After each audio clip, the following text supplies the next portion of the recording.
Hello everyone, I'm Kalen North, and today we're going to walk you through my speedrun route for Shadows Flicker Like Flame. Shadows tends to get a lot of hate, but is actually incredibly good at going fast. I would currently estimate them as the third fastest spirit in the game, after Lightning and Wildfire. Something you may notice with a lot of these runs is that we like board C for them. It's a nice balanced board. We're going to use it here because it has a good Dahan distribution, it has a good Sacred Site location for Shadows. Generally, it's useful for a lot of spirits. Our growth pattern is going to be consistent for the first 3 turns of the game, but may vary after that depending on what's going on, where the invaders have explored, and so on. We're going to want to gain 3 energy and place a presence on turn 1 and 2, and then turn 3 we're going to have to reclaim and gain a minor power. This is going to allow us to trigger our innate ability, Darkness Swallows the Unwary, every turn, enabling us to maneuver invaders and Dahan into crowded lands that we can clear during Ravage by using Concealing Shadows. So, first turn, we're going to place a presence in land 7, where there's this town, and then we're going to play Favors Called Due and 1 of Mantle of Dread or Crops Wither and Fade.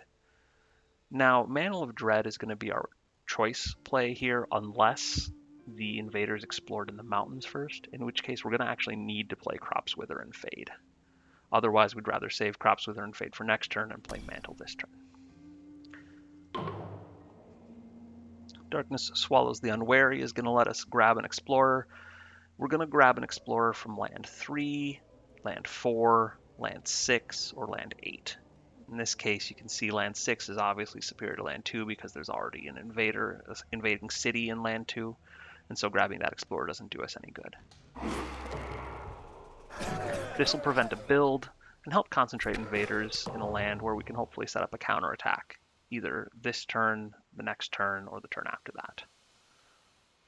Slow phase, we're going to use Favors Called Due to gather Dahan for said counterattack.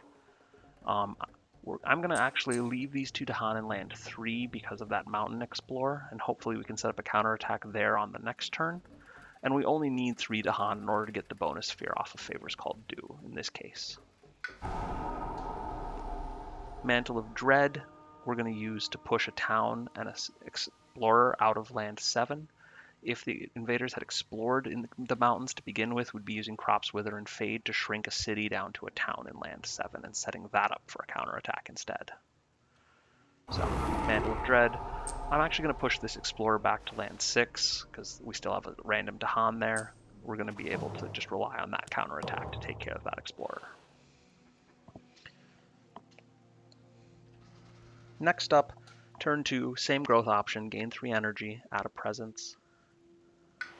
We're going to put that presence in land 2 this time in order to play Concealing Shadows.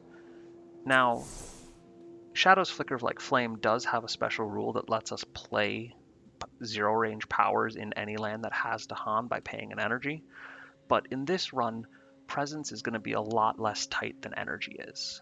We really want to save that energy so that we can make sure we can play 3 cards on our next turn, and ideally on the turn after that, if the game goes that long.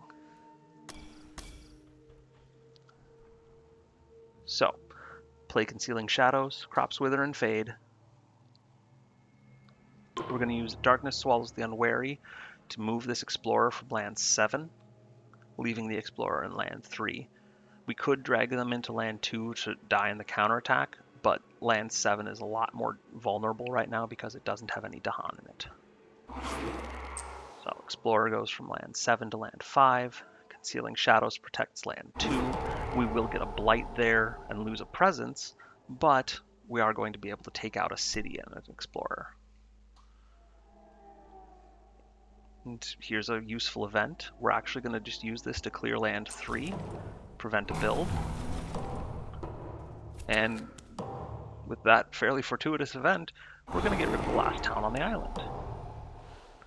Now, we are still 2 fear away from Terror level 2, but we're going to be able to generate that with our innate on this next turn. Normally, what minor power you draw here is going to be very impactful on what you're able to do. We're going to like things that push Dahan. We especially at fast speed. Defend powers can be useful. Things that push explorers in order to prevent builds can be useful. Moon plus fire element is very useful, especially on zero cost miners. Moon on its own is pretty useful, not quite as useful. But in this case, it doesn't matter too much what we take, so I'm just going to pick one at random. We're going to be able to use Mantle of Dread, Crops Wither and Fade, and then one of Concealing Shadows or Favors called Dew in order to get our innate power up to level 2.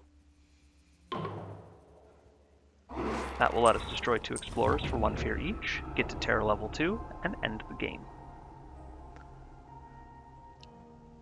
As you can see, Shadows has some variation in how quickly it plays, especially when you get a good fear card like we did here. Sometimes the games can be a lot scarier. They can take more like 5 or 6 turns in order to get through them as opposed to the 3 turns we did here.